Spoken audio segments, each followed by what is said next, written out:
दोस्तों ये बात है इब्तिदाई 1917 गुजरात के जिला जामनगर में एक छोटा सा गांव धंधुराजी, जहां की आबादी तकरीबन 1.5 से 2,000 लोगों की थी। यहां रहता था वीरानी खानदान। गांव के सब लोग किसान थे और वीरानी खानदान भी उन्हीं में से एक गरीब किसान का खानदान था।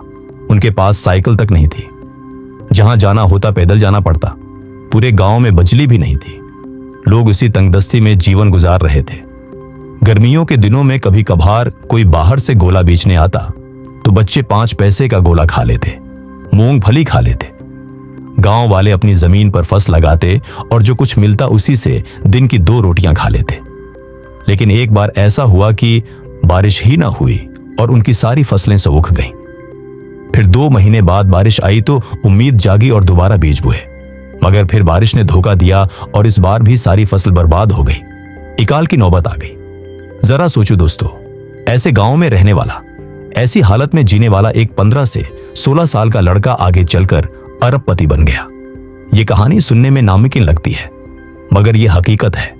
ये कहानी है बालाजी वेफर्स की, जिसे भीखू भाई, कानू भाई और चंदू भाई 3 भाइयों ने मिलकर शुरू किया और आज वो पेप्सी जैसी बड़ी कंपनियों को टिकट दे रही है।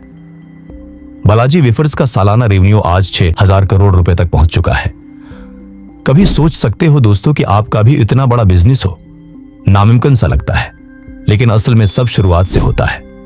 लोग बहाने बनाते हैं कि पैसा नहीं है, समझ नहीं है, तजर्बा नहीं है, मगर यह कहानी सिखाती है कि बहानों से कुछ नहीं होता। 1917 में गांव का एक गरीब किसान खानदान, जिसका लड़का बस चंदू भाई वीरानी सिर्फ 10वीं जमात तक पढ़ा हुआ, राजकोट पहुंचा। वहां उनके वालिद ने जमीन बेचकर बेटों को पैसे दिए और कहा, अब गांव में कुछ नहीं रखा, जाओ बाहर अपना नसीब आजमाओ। पहले उन्होंने खाद और ज़राई आलात का काम शुरू किया, मगर धोखा खा गए, बिजनेस डूब गया। फिर दूध का आउटलेट खोला, मगर वो भी फेल। अब सवाल यह था कि खाएंगे क्या, नौकरी कहां मिलेगी। चंदू भाई को राजकोट के ओतेस्ट्रॉन सिनेमा में एक छोटी नौकरी मिली, कैंटीन बवाए की।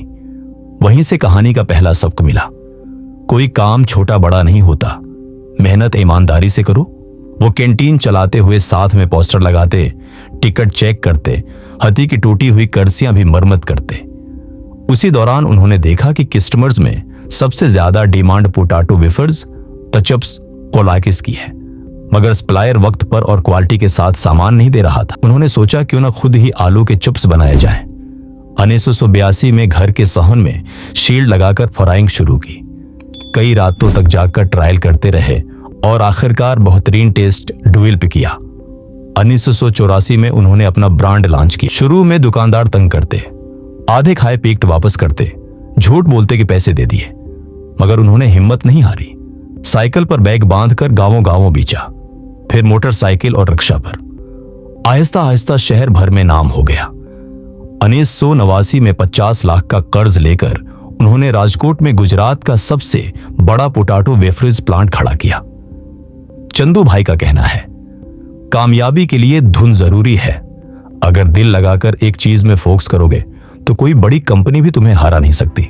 आज बालाजी वेफर्स के पास 4 बड़ी फैक्ट्रियां हैं, गुजरात, मध्य प्रदेश, उत्तर प्रदेश। 50 से ज्यादा प्रोडक्ट्स, चिप्स, नमकीन, मूंग दाल, नाश्ता वगैरह।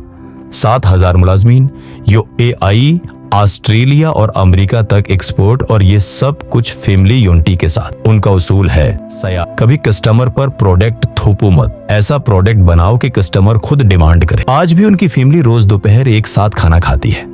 भाइयों में कभी झगड़ा नहीं हुआ।